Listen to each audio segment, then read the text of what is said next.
नमस्कार, आप देख रहे हैं हेडलाइंस न्यूज। दिन भर की ताज़ा खबरों के लिए अभी सब्सक्राइब करें, साथ में बेल आइकन भी प्रेस कर लें। खबरों में आगे बढ़ने से पहले वीडियो को लाइक जरूर करें और अपने दोस्तों के साथ ज़्यादा से ज़्यादा शेयर करें। और आप किस राज्य शहर से न्यूज को देख रहे हैं कमेंट में जरूर लिखें। बता दें, पश्चिम बंगाल में कांग्रेस के इकलौते विधायक और बिजनेसमैन वायरन बिस्वास में ममता बनर्जी की पार्टी तृणमूल कांग्रेस का दामन थाम लिया है। बिस्वास पश्चिम बंगाल के मुर्शिदाबाद जिले के सागर दिघी सीट से कांग्रेस के टिकट पर चुनाव जीते। इस सीट पर उन्हें वाम दलों का समर्थन मिला था, जिसके चलते ही उन्होंने टीएमसी के प्रत्याशी को भारी अंतर से हराने की कामयाबी हासिल हुई थी। वायरन बिस्वास का इस समय टीएमसी ज्वाइन करना इसलिए भी अहम है क्योंकि पार्टी प्रमुख ममता बनर्जी सार्वजनिक तौर पर कह चुकी है बंगाल में कांग्रेस तृणमूल का सहयोग करे।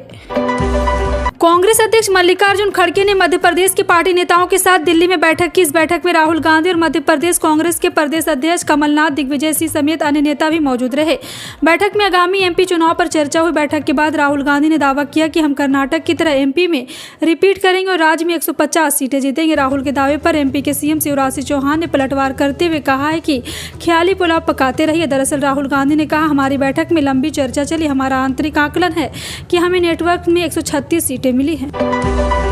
भारतीय रिजर्व बैंक ने पिछले दिनों 2000 रुपए के नोट वापस लेने का ऐलान किया था। आरबीआई ने यह भी साफ किया था कि 2000 रुपए के नोट लोग किसी भी बैंक की किसी भी शाखा में जाकर बदल सकेंगे।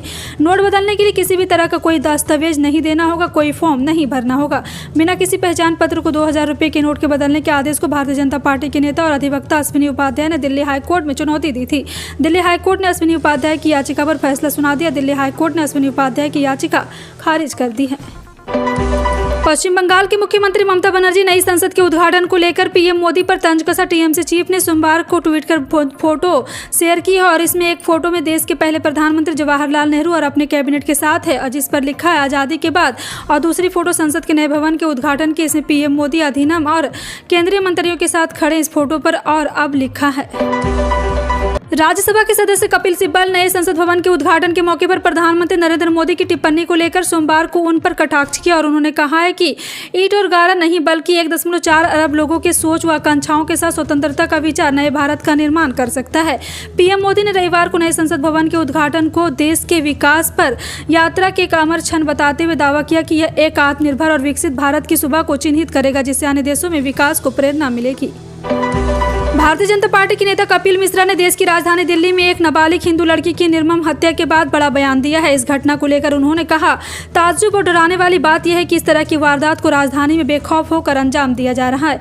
एक नाबालिग हिंदू लड़की की कुचल कर मारा जा रहा है और हालात इतने खराब है कि दिल्ली में ही गली गली में द केरल स्टोरी जैसी घटनाएं सामने आ रही हैं। विदेशी हथियारों के दम पर रूस से जंग लड़ रहे यूक्रेन को तगड़ा झटका लगा है। रूस ने यूक्रेन को उस तूफानी मिसाइल को मार गिराया जिसके दम पर वह पुतिन की सेना को सबक सिखाने की तैयारी कर रहा था। रूस ने दावा किया कि उसकी एयर डिफेंस मिसाइल ने यूक्रेन की कम से कम 10 स्टॉर्म शैडो मिसाइलों को मार गिराया है। स्टॉर्म शैडो मिसाइल को ब्रिटेन ने यूक्रेन को दिया था। स्टॉर्म शैडो मिसाइल को ब्रिटेन और फ्रांस ने मिलकर बनाया है। यह कम दिखने वाली लंबी दूरी तक हवा में जमीन पर मार करने वाली क्रूज मिसाइल है। बीते दिनों चिकित्सा शिक्षकों ने अपनी मांगों को सरकार के सामने रखते हुए 1 महीने काली पट्टी बांधकर विरोध जाहिर करते हुए किया था, जिसके बाद एक कमेटी बनाई गई, लेकिन कमेटी के सामने मांगों को रखने के बावजूद 25 दिन बीत गए। अब तक कोई फैसला नहीं किया गया है। Rajasthan medical college teacher association के अध्यक्ष डॉक्टर धनंजय अग्रवाल ने बताया कि चिकित्सक शिक्षक को एकेडमिक अलायंस 229 प्रतिमाह मिलता है और बीते 30 साल से यही स्थिति बनी हुई है, जबकि एम्स जोधपुर में चिकित्सक शिक्षक को प्रतिमाह 20,000 एकेडमिक अलाउंस मिलता है। इसके अलावा करीब 1.5 लाख रुपया अन्य एकेडमिक एक्टिविटी के लिए दिए जाते हैं। अंतर्राष्ट्रीय क्रिकेट परिषद को उम्मीद है कि 7 जून से लंदन में ओवल में भारत और ऑस्ट्रेलिया के बीच होने वाले वर्ल्ड टेस्ट चैंपियनशिप फाइनल के कम से कम पहले 4 दिन स्टेडियम दर्शकों को खचाखच भरा होगा। आईसीसी ने फाइनल के लिए एक रिजर्व डे भी रखा है ताकि मौसम खराब होने की स्थिति में खेल इस दिन कराया जा सके।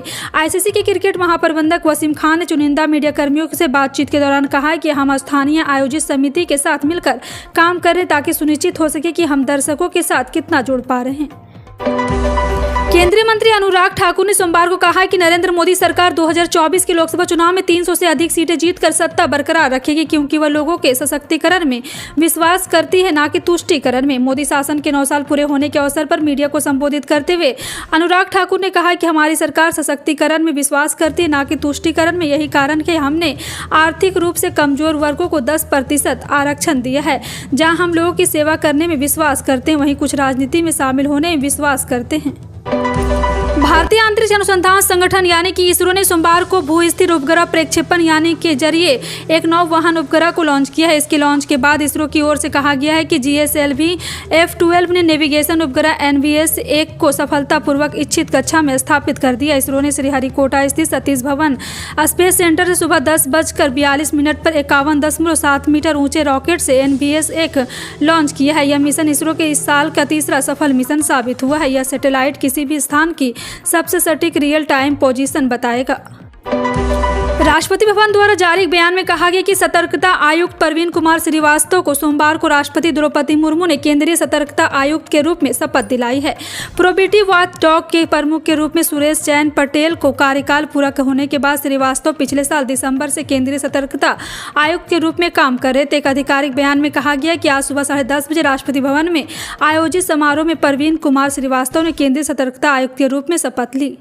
प्रधानमंत्री नरेंद्र मोदी ने पूर्वोत्तर भारत को पहले वंदे भारत ट्रेन की सौगात दी। उन्होंने वीडियो कॉन्फ्रेंसिंग के जरिए असम से वंदे भारत एक्सप्रेसवे को हरी झंडी दिखाई है। इस मौके पर रेल मंत्री अश्विनी वैष्णव और असम के मुख्यमंत्री हिमंत बिस्वा सरकार ने कहा है कि यहाँ पे लगातार मोदी सरकार की जो सफलता से जांच हो रही है। और आपको बता दें कि पूर्वोत्तर में यह पहला हिमंत बिस्वा शर्मा भी मौजूद रहे और यहाँ वंदे भारत ट्रेन असम के पश्चिमी बंगाल से जोड़ेगी।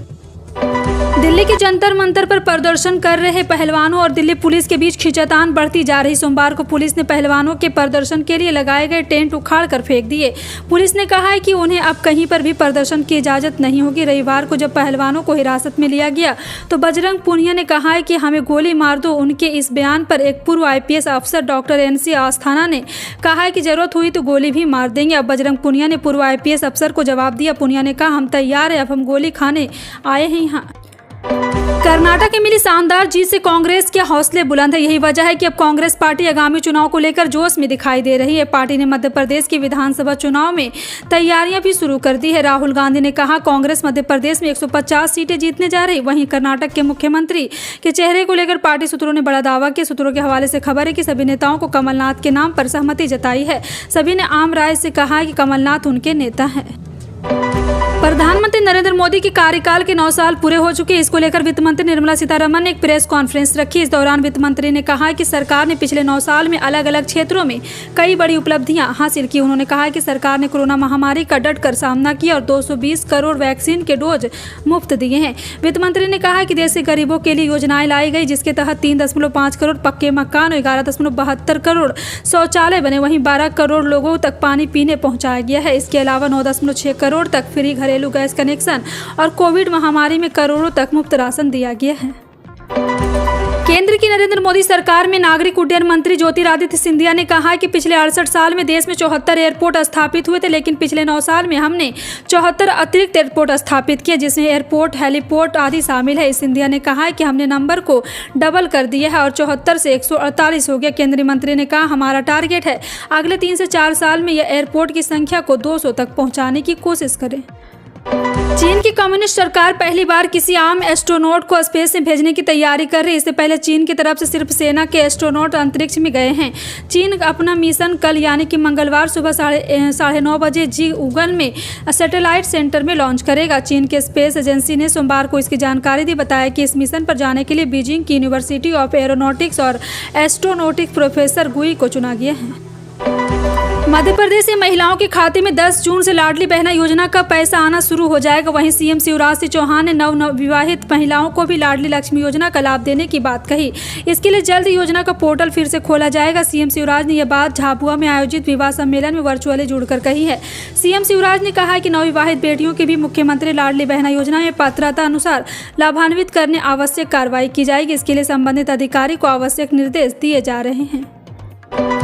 देश में हरित ऊर्जा के क्षेत्र में बढ़ती लोगों की दिलचस्पी बता रही कि जल्दी भारत न्यू एनर्जी उत्पादन के क्षेत्र में नया कीर्तिमान गढ़ सकता है। वर्तमान की बात करें तो भारत में बिजली की खपत बढ़ रही और ग्रीन एनर्जी सबसे आकर्षक विकल्प बना गया है। एक आंकड़े के मुताबिक 2022 में भारत में जोड़ी गई 92% न्यू पावर अकेले सोलर और एयर पर आधारित हरित ऊर्जा उस प्रकार देश में ऊर्जा का लगभग एकमात्र स्रोत बनता जा रहा है। राजस्थान के किसानों के लिए खुशखबरी है, उन्हें अब खेती शुरू करने से पहले बीज नहीं खरीदने पड़ेंगे। सरकार उन्हें खुद बीज मनी किट उपलब्ध कराएगी। इसके लिए मुख्यमंत्री अशोक गहलोत की सरकार ने 128.57 करोड़ रुपए की फाइनेंशियल प्रपोजल की मंजूरी दे दी है। खरीफ फसलों की बुआई से पहले जल्द ही किसानों को बीज मिनी किट दिया जाएगा। खास बात यह है कि बीज मिनी किट के एवज में किसानों को कोई रकम नहीं ली जाएगी, यानी कि किसानों को फ्री में बीज किट दी जाएगी। भारत में सोने और चांदी के भाव बढ़ते और घटते रहते हैं। उसी तरह आजकल सोने और चांदी की कीमतों में गिरावट नजर आ रही है, जिससे ग्राहकों में काफी उत्साह देखने को मिल रहा है। बता दें कि सोना अपने उच्चतम स्तर से करीब 1500 रुपये सस्ते में बिक रहा है और चांदी की रेट भी काफी गिरावट दर्ज की जा रही। सोने और चांदी कीमत में गिरावट देखकर लोगों में खरीदारी को लेकर उत्सुकता दिखाई दे रही और शादियों के सीजन में सोने की बिक्री में काफी बढ़त देखी जा रही है, क्योंकि सराफा बाजार में प्रति तोला सोना करीब 60,000 रुपये में बिक रहा है। आपका इन सभी खबरों पर क्या कहना है कमेंट सेक्शन में टाइप करके जरूर बताएं। इसी तरह की पल पल की अपडेट जानने के लिए जुड़े रहें आप अपने हेडलाइंस न्यूज के साथ। मिलते हैं अगली बड़ी खबर में, तब तक के लिए जय हिंद।